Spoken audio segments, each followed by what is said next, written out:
ඊළඟට සඳහන් කරනවා අනවජ්‍ය බලය කියලා.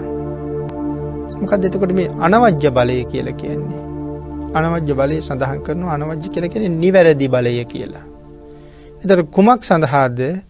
කාලයක් මුළුල්ලේ කරගෙන ආපු දේවල් සිහි නුවණින් කිරීම නිවැරදි බලය. කාලයක් මුළුල්ලේ කරගෙන ආපු දේවල් සිහි නුවණින් කිරීම. එතකොට මොනවද මේ කාලයක් මුළුල්ලේ කරගෙන ආපු දේවල් කියලා මෙතන සඳහන් කරන්නේ? විශේෂයෙන් සිහිපත් කරන්න පුළුවන් සිත, කය, වචනය මුල් කරගෙන අපි කරගෙන ආපු දේවල් කාලයක් තිස්සේ නිවැරදිව කිරීම. එතකොට අපි සිතෙන් කරපු දේවල් නිවැරදිව කෙරුවද? කයෙන් කරපු ක්‍රියාවන් නිවැරදිව කෙරුණද? වචනයෙන් කරපු ක්‍රියාවන් නිවැරදිව කෙරුණද? මෙතෙක් කල වචන පාවිච්චි කරන්න ගිහිල්ලා මං අතින් කොයිතරම් අකුසල් සිද්ධ වෙන්න ඇද්ද? මෙතන මේ දස අකුසලයේ ගැනීම සිහිපත් කරන්න පුළුවන්. කය මුල් කරගෙන අකුසල කර්ම 3ක් කෙරෙනවා. ප්‍රාණඝාතය කෙරෙන්නේ කය මුල් කරගෙන. හොරකම කෙරෙන්නේත් කය මුල් කරගෙන. වැරදි කාම සේවනයත් කෙරෙනවා. ප්‍රාණඝාතය, අදත්තා දානය, කාම මිත්‍යාචාරය. මේ කාරණා තුනම කය මුල් කරගෙන සිද්ධ වෙච්ච අකුසල ධර්මයන්. එහෙමනම් මෙතෙක්කල් මගේ කය මම නිවැරදිව පාවිච්චි කළාද කියන කාරණාව කල්පනා කරන්න පුළුවන් වෙන්න ඕනේ. කාලයක් තිස්සේ කරගෙන ආපු දේවල් සිහි නුවණින් කළාද? එහෙනම් මේ කරුණු තුන කල්පනා කරලා බලන්න ඕනේ. හිතෙන් කරන වැරදි අවිද්‍යාව කියලා කියන්නේ දැඩි ලෝභය, ව්‍යාපාදය, මිත්‍යා දෘෂ්ටිය.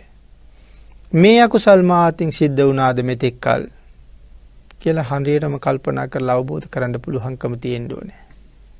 මිත්‍යා දෘෂ්ටි කියලා කියවේ මේ භාග්‍යවතුන් වහන්සේ දේශනා කරපු නිවැරදි ධර්මයට පටහැනිව යම් කෙනෙක් කල්පනා කළා නම්, කටයුතු කළා නම් මිත්‍යා දෘෂ්ටියක්. එහෙම සඳහන් කරාම කාලයක් ලෝකෙ හිටියා ලෝකේ සාස්වතයි කියපු අය. ලෝකේ සදාකාලිකයි. එහෙමනම් ඒක මිත්‍යා දෘෂ්ටියක්. මේ ආදී වශයෙන් සඳහන් කරපු මේ සත් ශාස්ත්‍රූරු වගේ අය මිත්‍යා දෘෂ්ටිකයන්. එහෙනම් භාග්‍යතුන් වහන්සේ ලෝකේ සදාකාලික නැහැ.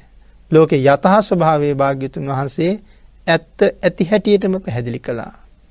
ඒක සම්මා දිට්ඨියයි. එයින් පරිබාහිර වෙච්ච දේවල් මිත්‍යා දෘෂ්ටියයි. එහෙනම් මිත්‍යා දෘෂ්ටි කියලා කියවේ ඒක. ඒතකොට වචනයෙන් කරපු දේවල්, පින්නතනි වචනයෙන් කරන දේවල් බොරු කීවා, කේලම් කීවා, පරුෂ වචන කීවා, හිස් වචන කීවා.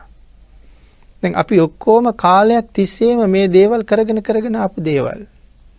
යම් අවබෝධයක් ඇති වෙලා කතා කරන්න පුරුදු වෙච්ච දවසේ ඉඳලා අපි අතින් මේ වචනේ කරන අකුසල් මේ විදිහටම කෙරුණා. හැබැයි සිහි තිබුණෙත් නැහැ, නිවැරදිව කෙරිලත් නැහැ. එහෙනම් මෙතන නිවැරදි බලය නැත්තම් අනවජ්‍ය බලය කියලා කියන්නේ ඒකයි. කාලයක් තිස්සේ කරගෙන ආපු දේවල් හරියටම කෙරුවද නැත්තම් සිහි නුවණින් යුක්තව කළාද කියලා කල්පනා කරලා බලන්න කියලා කියනවා. නිවැරදිව කළාද කියලා හිතන්න කියලා කියනවා. ඊළඟට සඳහන් කරනවා මේවා නිවැරදිව කළ බව වැටහීම තමා නිතර තමා දෙස බැලීමක්. හැම වෙලාවෙම තමන් දිහා බලන්න කියලා කියනවා.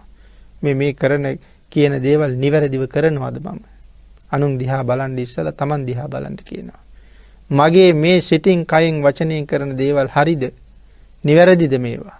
අනුන්ගේ අඩුපාඩු හොයන්න කලින්, දකින්න කලින් මගේ මෙතන තියෙන අඩුපාඩුව මං සම්පූර්ණයෙන්ම निराකරණය කරගෙන තව කෙනෙක් දිහා බලනවා නම් මං පිරිසිදු පුජ්‍යලයක් හැටියටයි අනික් අය දිහා බලන්න පටන් ගන්න තියෙන්නේ. එහෙනම් ඊටාම සිහි නුවණින් Taman දිහා බලාගෙන ඒ කටයුතු හරියටම කිරලා නැත්නම් තමා විසින් තමාටම චෝදනා කරගන්න ඕනේ.